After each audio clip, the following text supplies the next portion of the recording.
Hi, it's Nikki the Communication Coach. It's Sunday the 17th of December and it's video number 5 in the series of 12 in the 12 days running up to Christmas. And we've covered a lot over the last 4 videos, so please go back and have a look at them. They're on my Facebook page and on my YouTube account, which is the Communication Coach at YouTube.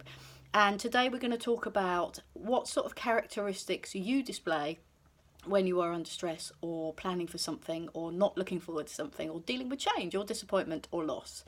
And there is a lady called Virginia Satir who is very well known in America and is a child family psychologist. There were lots of families who were going through a period of crisis, done some studies around the sorts of traits that come forward in people when they are under stress or when they don't want to deal with challenging conversations.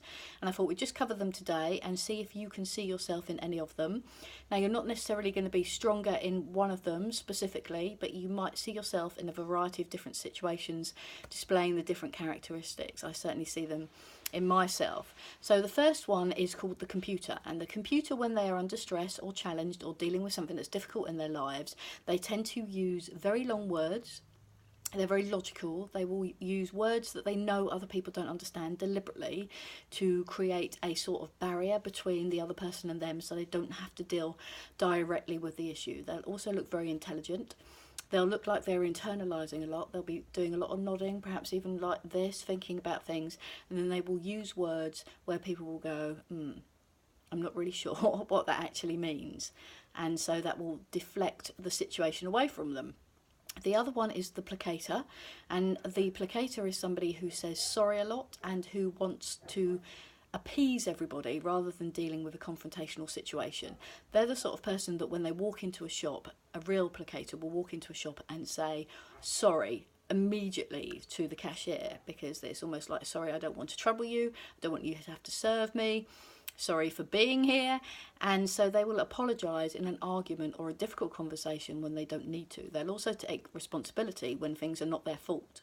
So do you see yourself as either a computer, somebody who uses long language, goes internalises, looks very serious and sensible when trying to bat things off? Or are you a placater? Are you the person that is always making the peace? Are you the one that's always saying sorry when actually you have nothing to be sorry for, or you are frightened of asking what the meaning is or clarifying the meaning or having your own say because you'd rather just keep everything nice and peaceful? Then we have the blamer. I love the blamer because you can see this in kids quite a lot. You know, when you walk into a room and something's not right and you say, right, what's happened here? And all the kids go, it wasn't me, it wasn't me, it was so-and-so, they did this, and you see that a lot. And adults were just the same, and this all comes from a fear of being found out, or a fear of looking stupid, or a fear that there might be a consequence to your action, even though you don't know what that consequence is. So you'll automatically blame something or somebody else for what's happened. You see this at work, you know, why didn't you get your work in on time, or why didn't you get your homework in time? So it'll be somebody else's fault something happened. You know, my mum forgot to give it to me, or my dad had it in his bag and he took it to work. Why didn't you complete the task at work? Well, because I was given extra jobs by other people, and Tommy down the corridor, he was supposed to do something for me and he hadn't actually done it. So we'll automatically deflect the blame onto somebody else rather than looking stupid and saving face because we're not sure what the consequence will be.